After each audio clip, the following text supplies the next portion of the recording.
që të rrudhen shumë buzë në Ballkan. Nuk diskutohet kjo. Për masa është shumë e madhe. Domethënë 4 miliardë euro për një vend si Shqipëria. 4.5 Rama sot. 3.5. 4.5. 4.5, aq më keq. 4.5 janë mbi 60% mos më lejo të gaboj e buxhetit të Shqipërisë vjetor. Aq flitet që do të jetë ndikimi i kësaj në GDP. Është 1/4 e GDP-s. Sa kushton vendi? GDP-s po them për buxhetin. No, po mirë, por dhe GDP-ja ka vlera të është 60% e buxhetit shtetit. Pra është shumë. Tani po t'i vim edhe atij pretendimi që vjen nga pala greke, nuk vjen aq shumë pretendimi tek dhuna se sa vjen tek pronësia mbi tokën. Po pra, ka përcyer shpejt tek pronësia, po. Unë mendoj Sokol që duke heq manipulimin ndërshtetror, po të vim ta shohim si një ngjarje shqiptare, e vetmja gjë që unë do të kisha si rezervë është, duke parë ato që po ndodh në këto orë, është që ky projekt jashtëzakonisht i nevojshëm për turizmin shqiptar, që na ndron imazhin, na ndron të gjitha. Që ky projekt të vihet në pikpyetje, eventualisht në orët që do të pasojnë, nga ndonjë hetim i drejtësisë shqiptare, siç po dalin lajmet. Ja, sa të them unë lajmin tani direkt. Ta them unë lajmin tani direkt. Dhe unë nuk do të doja që një investim kaq serioz dhe strategjik për Shqipërinë të binte eventualisht nga një mos rakordim institucional dhe ligjor në lidhje me pronësinë mbi tokën, ku 4 miliard dollar ose euro, çfarë do qofshin, nuk vinë sepse ata që kanë paraqitur letrat si pronar të tokës dhe cilve investitori huaj ju a ka bler tokën, nesër pas nesër, eventualisht Qikën investitorë, mund t'ini dhe ai hikën në seancën më të parë gjyqit. Sekonti. Absolutisht. Është gjykata tona. Patjetër, me gjykata tona nuk qëndron këtu. Mos qoftë ky lloj varianti. Ja po ta them Skënder. Atëherë, sot nga ana e SPAK, Frok janë marrë masa kontrolli në 10 ambiente në Tiranë dhe në Vlorë. Hetimi ka nisur kryesisht, nuk ka kallëzim në SPAK për këtë çështje. Pra, një prokurore Edlira Kaçkini, mos gaboj unë. Sa e vështirë është që ja ta mbaroj shqiptarët veprojnë kryesisht. Po pra. M'fal. Po, jo, se ta mbaroj. Pra nuk ka një denoncim SPAK. Pra prokuroria sot e ka nisë të gjë.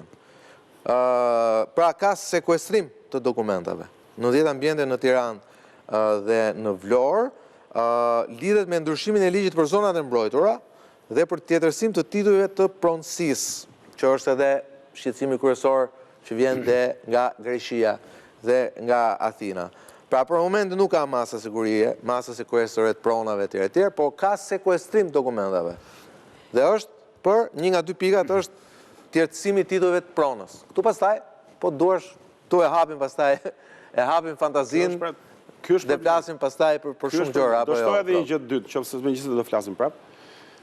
Kam përshtypjen se, ja thash, zotit Meçë kur po vinim, që nëse ti futesh këto muaj, në internet gjen, mos them qindra, po dhjetra të pak, në disa dhjetra, materiale filmike, dokumentar, intervista, informacione, lajme, çfarë do materje mediatike, mbi një aeroport si aeroporti Vlorës, i cili ka kushtuar diçka më pak se 100 milion euro. Apo jo? Sa ka, nuk e di sa është. Poshtë 200, që diçka di? Poshtë 200, po. Dhe vite ka jo që me drejt ju e vut ndukje. Si ka mundësi, brenda një jave ndodhin dy çuditëra të tilla. Jo vetëm ajo Sokol, por një projekt 4 miliard euro, i cili ka që lidhet drejt për drejt kohë që flitet, edhe me atë shumë më pak i reklamuar, dhe qeveria shqiptare nuk e ka përdorur për mirë atë projekt të cilin të tjerët po e përdorin për keq. E vërtet është. Tani më fal, si mund do të? Nuk e di sa është tani sot ne unë mendoj që qeveria ka për gabim. Unë mund të jem pa informuar sepse sot Rama thot për shembull që ra varianti parë, ra varianti dytë. U hoq Marina, ra varianti dytë. Tani më fal, i çik transparencë duhesh. Po mi arrim te SPAK-u dhe pastaj mos se vetëm ajo nuk do të ishte Marina se nuk ka Marina në Shqipëri. Ja ky është Frok, hetimet e SPAK-ut që shtrihen, që hapen thjesht me vullnetin e një prokurori. Në rrethanat që përshkruat ju, domethënë që thot lajmi, përderisa hetimet nisin kryesisht. Për një nga tezat cilët shqetësohet Greqia, pra për tjetërsimin e pronave. Atje për tjetërsimin e titujve të pronës, çfarë është themra Akilit, si më thënë është gjëja kryesore. Nëse atje ka me siguri informacionet janë dhënë prej viteve të hershme që ka kontestime shumë të mëdha për atë zonë, për këtë arsye, për tjetërsim të titëve të pronar, do thotë që... Që një pjesë e mirë mund të jenë dhe legjitime, po... Jo, mund të jenë legjitime dhe mund dalin që janë gjithë legjitime, por fakti që një prokurore kryesisht nis një hetim, do thotë që çështja është marrë seriozisht, dhe do thotë që shkojmë pak më tej që tashmë çështja s'është më as në dorë Greqisë dhe as në dorë Shqipërisë. Dhe do thotë që Greqia po luan me zjarrin pikërisht në këtë zonë. Dhe do thotë që Greqia po luan në vend të Iranit, në Ballkan dhe në zonë. Dhe do thotë jashtëzakonisht shumë gjëra. Thjesht nisja kryesisht e një hetimi kaq të rëndësishëm dëshmon se kjo nuk vjen kryesisht, nuk vjen nga një prokuror, nuk vjen nga një Shqipëri, nuk vjen nga një Greqi.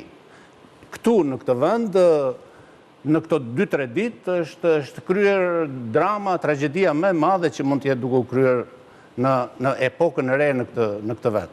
Domethënë, dhëndri i Trumpit, Kushner, konsiderohet si falangë hebreje. Të tjerë musliman konsiderohen si palestinezë. Teatri është bërë... Bere atyre që e mbështesin të gjënë është shuditshëm. Teatri është bërë në një mënyrë, qamëria vjen për të mbuluar një pislëk, një maskarallëk alias grek. Domethënë, e gjitha kjo dëshmon, shiko, ajo është një fotografi e cila është shumë historike, ajo fotografi dëshmon se atë që themi në Shqip, që zullumi këputet aty ku është me i trash. Do thotë që tashti s'keq thua më shumë. Do thotë që gjithçka është zbuluar. Ky është një fillimi një pushtimi për Shqipërinë, realisht është një pushtim. Ky pushtim padyshim që do jetë fake sepse dy vendet të NATO-s nuk mund të bëjnë luftë ose do të zgjidhen në mënyrë tjetër, që këtu pastaj bien të gjitha tregon se janë fake. Do të thotë që Zvërneci është fake, aeroporti është fake, klima në Zvërnec është fake, e gjithë qëllimi është kapja e Tiranës. Duhet të bjerë Tirana. Greqia po sulmon Tiranën që të marrë qeverinë.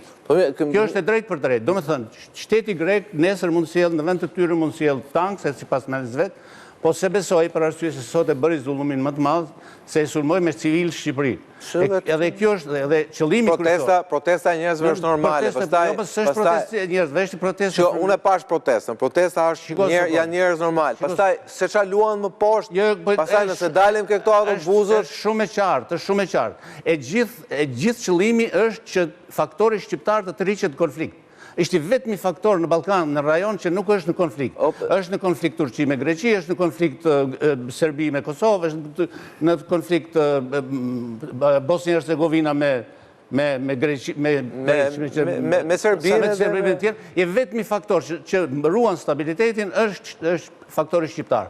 Qëllimi është shteti shqiptar më saktë. Shteti shqiptar më saktë. Faktori po shteti, sepse faktori janë dhe quhet dhe etnikisht. Shteti shqiptar është faktori kryesor që ruan stabilitetin. Pikërisht tërheqja e këtij shteti në konflikt do të thotë se do të krijohet unaza e zjarrit që ndan Europën me Rusi. E tërë qëllimi ky është. Një gjë nuk e kuptoj. Ne vim pas një jave, pas vizitës së Dendias e tjerë, u fol shumë, pati shumë përqafime, pati... Tash një poshtë më shkruan dhe mua, lexoja Omerin thotë çka ka shkruar këtë Troja. Dhe unë e di çka ka shkruar Omeri te Troja, po prapë më duket e habishme pse brenda një jave krijohet një situatë e tillë. Në raportet, themi, se nivel të lartë po flasim, nuk po flasim si është grupe interesash, po flasim për nivel të lartë, flasim për reagimin e Ministrisë së Jashtme, flasim për reagimin e opozitës greke, e cila është totalisht e koordinuar me vjen e diplomacisë së Atinës. Flasim për këtë fotografinë që me thënë vërtetën ti e sheh vetë çfarë thotë. Pra le të themi, pse kalojmë nga një super javë, bëm një super emision javën e kaluar, u fol shumë mirë, ju nuk ishte se ishte në emision tjetër, por kishim zotin Barka, ku folën për marrëdhëniet të shkëlqyera ose momentin e shkëlqyer midis Atinës dhe Tiranës. edhe fiks një javë pas jemi këtu ku jemi. Se nuk bëhet fjalë për një polic privat që bën një idiotësi. Që, do më thënë, finishi është në Tiranë. Çfarë po ndodh në Tiranë? Kemi të bërim me duket një kërkizat gjeopolitike e cila është diçka e pa kuptim. Unë ta filloja thjesht dhe shumë e rëndë për familjen Trump që lakohet në mediat shqiptare dhe ndërkombëtare, se flasim për Kafimerini që u hap diell. Faqe parë. Që është dhe gazeta më serioze, grek. Tani është greko-amerikane që është papa Helas, foku e njëf. Kështu që New York Times është. Në kjo pikpamje duhet të vlerësuar një pikënisje në të cilën thjesht edhe familja Trump mund të reagojë të thot Trump se një telefon over çat dreqin po gatuhet shumë me ne. Pse na përmendën kaq shumë ne? Ose na ke premtuar do na rregullohet diçka. Them, kjo është hipotetike nga unë. Edhe sepse Rama ishte shumë i acaruar sot. Sa që kërkoj 2-3 herë, mund të iki të bëj se ka pëtën një Rama. Një, e tha një. Po e tha për herë parë. parë. Pare si të shifrohet, edhe qa presioni ka pas. Në kjo anë, duke atë që theti që edhe politika greke unifikua, Froku ka punuar shumë mirë me greket, shumë vite, ka qenë dashamirë si grekve të tjera. Po të dashamirë zemi prapë, dashamirë zemi prapë. Stavri, shumë dashamirë si grekve dhe i Greqisë. Po jo të edhe grekët, ti është sigur, që më falë. Kolegët tanë, gazetarë grekë, me mandje, nuk e Po jam ti greku në është thjesht, nuk ka problem. Na pikpamja ime gjithmonë flasë. Këto nuk ka ndodhur në 97-ën. Në 97-ën, kjo lloj, sepse mund të ketë edhe background fetar. Në qofse në Shqipëri do ketë një background fetar, si që po organizohet, është shumë e dëshme për stabilitetin politik në Shqipëri. Unë kështu po analizoj. Po kush po investohet e kjo, pa mirë? Po ka, sepse ka shumë pleksi, në qofse kemi një aks perëndimor, Izrael, Greqi, Shtetet Bashkuara, këto janë unifikuara, pavarësisht se media greke kritikon Kushner. Janë të unifikuara si qëndrim geopolitik. Nga ana tjetër kemi Erdoganin. Këtë do tjetër ti? Zoti Rama i bëri qefin sot, muslimanëve i thotë që ne do sjellim atë nga Katari, thotë. Po me, nuk t'i qonë Erdogani këto autobusët o burë. Po të flasë për një element që ka të bëj me stabilitetin politik në Shqipëri. E dyta, pse reagoi Tsipras, që kishe në sigël. Tsipras është një nga politikanët që ka mbrojtur më tepër minoritetin grek në Shqipëri, se sa Miçotaçi tani. Këtu këtë drejt. Dhe ka pas disa politikanë, si Goqias, ministrisë jashtme, apo Kameno edhe Varufaqi, Kameno i mbrojtjes dhe që ishin brisk për këto marrëdhënie ndërkombëtare. Në kjo pikpamje, duhet të shtroj një element shumë decisiv, e ka përmendur edhe këtu. Tsipras u prish me Tiranën, me Ramën, sepse miratoi ligjin strategjik. Tsipras i thot Ramës, mos e mirato. Edhe gjithë media shuajti ultimatumin Tsipras. Për investitorë strategjik. Për investitorë strategjik. Pa të utorosh Rama. Ato kemi pasojnë. Unë kam një javë në një marë. Shumë e rëndë situata në një marë. Nuk ketë se ndot të ikësh, ti ishe vetë një marë. Nuk ketë se ndot të ikësh të shkosh dhe në një marë. Vetë në dalika, vetë në betonere, nuk ketë se ndot. Nuk këti se do vejtë turizm si vjetë. Në kjo pikpamje, një shtrirje e interesit grek deri në veri të Vlorës, do të thot edhe nga nga geopolitike se çfarë po gatuhet në këtë rast. Ka shumë të bëj ky fakt për të cilën themi që po vinë autobuzat, se s'mund t'i ndalosh ti se ke ndaluar për votime, jo më për drejtën e pronës ata. Ata janë gjithë fshatarët narqot që vinë aty tani. Kanë gjithë pronët aty. Do t'i japi një demosim të mirë Tiranës me të drejtën e tyre dhe s'ka. Në fund të fundit Greqia është një nga ata shtetet që po ndihmon në Bashkimin Evropian. Kështu që Tsipras... Me këtë, po e ndihmon? Jo, Greqia nuk ka dhënë akoma veto. Mos në citoni. E ka dhënë Gjermania dhe Olanda. Jo, s'kanë dhënë veto. Nuk ka dhënë akoma. Mos në citoni. Dhe Greqia nuk ka dhënë veto. Po, rruga është për ta hequr fare sistemin e vetos. Edhe po e vunë, nuk e di se ç'do ndodh. Se dim deri atje, nuk e di. Po prapë. Po me shë. Atëherë më duhet që përsëri të ndryj me analizë. Në Shqipëri ka dy ngjarje, është ngjarja e Rrjollit dhe është ngjarja e Zvërnecit. Në Rrjoll, gjithë populli shqiptar mori vesh që kishin dy palë pronarësh. cilët kishin gati 10 vjet a 20 vjet ishin në gjyq. Dhe në punë fare, vendimi i gjyqit caktoi njërin dhe gjithë marrëdhënia u bë me atë që vendosi gjyqi. Çka do të thotë që pretendimet e palëve në rjoll kanë qenë prezente. Ishte procesi gjyqësor i cili caktoi kush kishte të drejtën. Vim tani në Zvërnec. Ka 30 vjet që nga 97 që këto prona i posedon Artur Sheu, së bashku me të tjerë. Ishën edhe të tjerë, nuk shë vetëm Edhe së bashku me të tjerë, së bashku me të tjerë. Dhe deri më sot, nuk ka asnjë pretendim për tokë të zënë nga Artur Sheu. Fakti do të thotë që ky lloj pretendimi që këta njerëz vinë për pronat e tyre kështu, nuk është gjë tjetër përveç se lëvizje politike. Këta njerëz në 35 vjet nuk kanë ngritur një pretendim që atë janë tokat dhe Artur Sheu ja ka marrë, dhe me të drejtë legjitime në Republikën e Shqipërisë, ashtu që me të drejtë janë ngritur në i marrë në pronat e pretenduara të tyre dhe kanë ngryer procese gjyqësore dhe kanë bërë procese gjyqësore, këtu nuk kanë për asnjë. Pra pretendimi për tokën është thelbi i agresionit politik që bëhet sot në Shqipëri. Dhe prandaj jo pa qëllim t'i kapat dyja. Ndërkohë po të shtoj akoma më tej, nëse në Zvërnec gjithë media transmetuan problematikën dhe çdo gjë vajti në qetësi, po nuk pati protesta në Tiranë. Jo. Për këtë çështje, këta autobus organizuan protestën në Tiranë sot.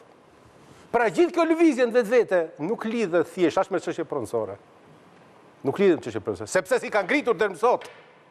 35 vjet si kanë ngritur asnjëri nga këto pretendime që dalin sot. Sot po dalin, bre, jo sot, po dje për herë të parë ke dëgjuar pretendimet e tyre. Sepse çdo lloj pretendimi pronësor kalon në proces gjyqësor. Le të dalë njëri prej tyre sot dhe të thotë, po, ne kemi bërë një proces gjyqësor, një. Asnjëri. Këta 400 veta që kanë pretendime pronësore, siç u deklaruar tani, ka bërë ndonjëri prej tyre në një akt për të njohur një pronë të tij. Unë kam 12 vjet. Dhe ky është fakti. Ky është fakti. Ky është fakti zoti. Dhe në Zvërnec po flas, lere mos e zgjero muhabetin. Jam në Zvërnec. Jam në Zvërnec. Gjithë ngjarja po zhvillohet për Zvërnecin. Unë jam brenda territorit fizik të Zvërnecit. Brenda territorit fizik të Zvërnecit, jo territorit fizik të Zvërnecit për të vërtetës, por atë territor që 30 vjet e ka në pronësi, 30 vjet e kanë pronësi me dokumenta. Si i ka marrë? Por, çfarë po ndos tani dhe një gjë tjetër që për mua unë e kam ngritur dhe vazhdoj ta ngrej dhe do ta ngrej tani. Në qoftë se këtë ngjarje e kishim në rjoll dhe Spaku nuk mori asnjë iniciativë. Asnjë. Gjithë media shkruajtën. Çështja arriti u bë jo vetëm mediatike, po u bë dhe proces gjyqësor, u bë edhe problem serioz. Edhe sot e kësaj dite po diskutohet, nuk pati ndonjë iniciativë kryesisht. Pa filluar çështja, diu hap çështja. Sot Spaku filloi kryesisht.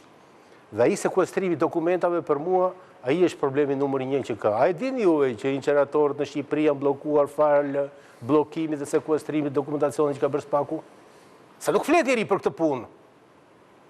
Fal bllokimit që ka bërë Spaku, nuk po virret në punë as Fieri, nuk po virret punë as Elbasani, nuk po virret punë as Tirana, që ta dini. Sekuestrim i dokumentacionit. Sekuestrim i dokumentacionit do thotë mbyllet çdo gjë. Edhe po bëm 5 vjet që inqeratorët e Shqipërisë nuk po virren punë fal këtij sekuestrimi. Po na ndodh tani që në Zvërnec po bllokohen dokumentat, po sekuestrojnë dokumentat bazë të investimit, që janë pronat. Këtë popull shqiptar mirë është që ta shohë edhe këtë fakt. Sepse në qoftë se pretendojmë që Spaku është në administrim të faktorit amerikan që është prezent dhe është prezent, nuk mundet që faktori amerikan të ngrej plot kundër vetes së vet. Pra, unë e heq këtë gjë. Dhe është së fundmi rasti i parë në historitë e Spakut. Hetimi kryesisht. Një ndërhyrje vockë. Me njerë pas publicitetit. Deri kthehemi dhe flasim ku shkojmë për këtu dhe çfarë pozita... Do kja dhe dje dhe sot ishe një mund tjetër. Ja, një sekundë. Nuk janë që teknike. Ja, një sekundë. Që të kemi vendimi në përshkruaj, që të flasim edhe se në pozitën më të vështirëset gjithë sigurisht qeveria. Do flasim pak çfarë bëri ajo deri tani keq dhe çfarë duhet ndryshojë nga këtë hetuti. Rikthehemi pas pak.